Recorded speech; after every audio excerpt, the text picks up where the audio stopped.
Okay, so today we're going to talk about SSL and why, if you haven't already, you really need to get this sorted for your site and ensure you have everything redirected, no mixed content issues, and you haven't just ticked the box from a homepage point of view, because something we've seen a lot of is not all pages across the board for client sites being properly secured, and the non-secured version redirecting correctly to this secured one. So that's what we're going to talk about today, and we're going to talk about a little bit broader why you need to get your SSL sorted as soon as possible. Okay, so understanding SSL, trust me, it's a big fucking deal, and no, it's not just some tiny green padlock. Okay, so what does SSL stand for? It stands for Secure Sockets Layer. Basically, it's an improvement over the other basic HTTP protocol in terms of data encryption, handling, and storage, aka it's more secure, and it's manifested through the SSL certificate on the front end, the framed padlock with the green HTTPS. Okay, you've all seen it before. It just adds secure elements to a site. I personally would never enter any information into a unsecured site nowadays. So how does it work then? Well, you've got an encrypted, in a HTTP, you have an unencrypted flow, so it's pretty easy to breach, whereas an adequate encryption, which is the SSL and the HTTPS protocol, makes it a lot more difficult. There's no easy backdoor entry, no funny business, etc. That's obviously without getting too technical, but it basically makes your website a whole lot more secure for, realistically, what is a 5-10 minute job. So here's basically 4 reasons why your business should install SSL if you haven't already. So the first is to keep your website safe itself. The second is to keep your customer information safe and their personal data. The third is to inspire trust and build conversions or boost conversions. Like I just mentioned, I wouldn't personally enter any information into an unsecured site. And then finally, to give you a little SEO bump. So secured sites are a ranking factor, and they will most likely be a larger ranking factor in the future.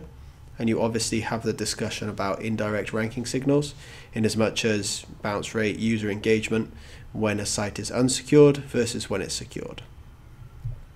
So first one we'll run through is to keep your website safe. So obviously no website is too small for a target for a hacker.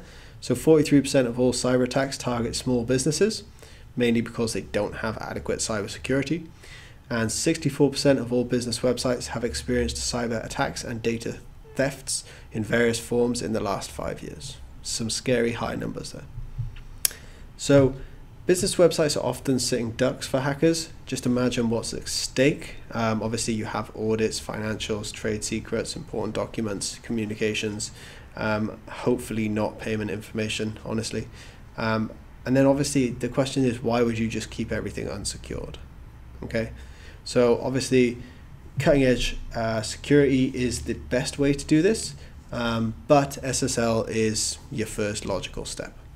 Okay, then point 2, to protect your customers. Okay, so you need to do everything in your capacity to safeguard your customers.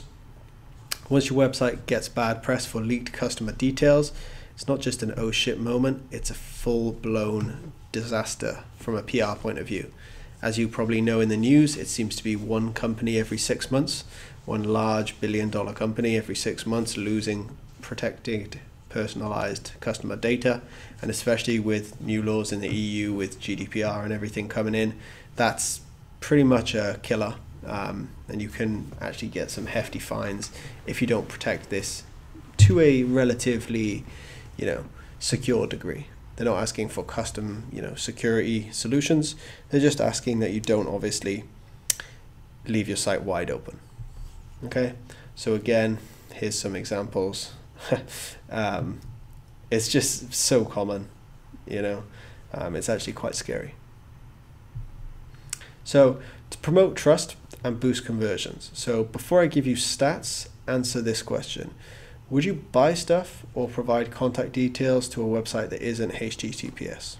Okay, now as I mentioned before, I personally wouldn't, but most people would more likely do business with websites they trust, and what makes that website more trustworthy? This is a stat. fast loading, no ads, professional design, word of mouth and social proof, clear contact info and address, and then right at the top we've got SSL, trust badges and seals. So as you can see there, I'd recommend taking a screenshot of that and implementing all of those into your site as much as possible. It's very, very easy nowadays to gain that little bit of trust, just because obviously all this information is relatively easy to implement. I mean, you could probably do all this within a few hours. Maybe professional design would take a little bit longer, but the rest, a couple of hours, and you would increase your website conversions by most likely 100%, 150% if you didn't have any of those before. So it's very much a good use of time. And the fact is, we're all now programmed to trust HTTPS websites, and kind of just as how we're programmed to ignore ads as well. Okay, so SSL has had an increased positive effect on conversion rates. Again, all the data suggests that if you don't have it, you are pretty much lacking behind.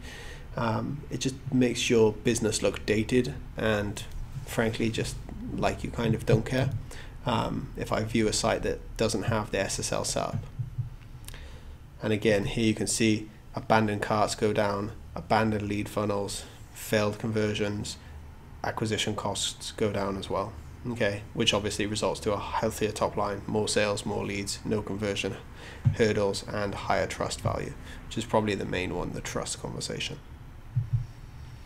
And obviously, it's to score SEO wins. Like, this is one of the easiest things you can do that is directly impacts organic search. Okay, so much so they expect it to be the norm now, Google, and not an exception. So Google now doesn't show the green packet log, it's actually grayed out because they just expect it to be the norm, and they're actually showing non-secured instead of just nothing when a site is actually live. So here's an example of that. Okay, so if it's not secure, you know, that's a massive like warning signal, and if Google ever decide to make this red and bold or anything, you know, your site will just crash.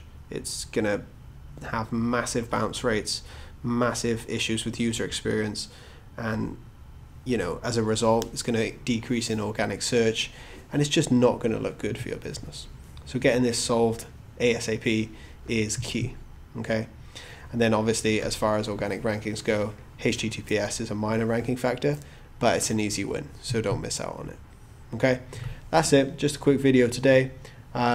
What we covered was a simple cost-effective analysis is enough to tell people that SSL pays for itself many, many times over. It doesn't even cost much to begin with either, so it boosts trust, value, fuels conversions, and it's going to be the default setting soon, so you might as well get on board today. Okay, you can see the full post about this where we go in a little bit more detail and talk about how to implement these specific things. The link will be in the description, and thanks for watching. Cheers.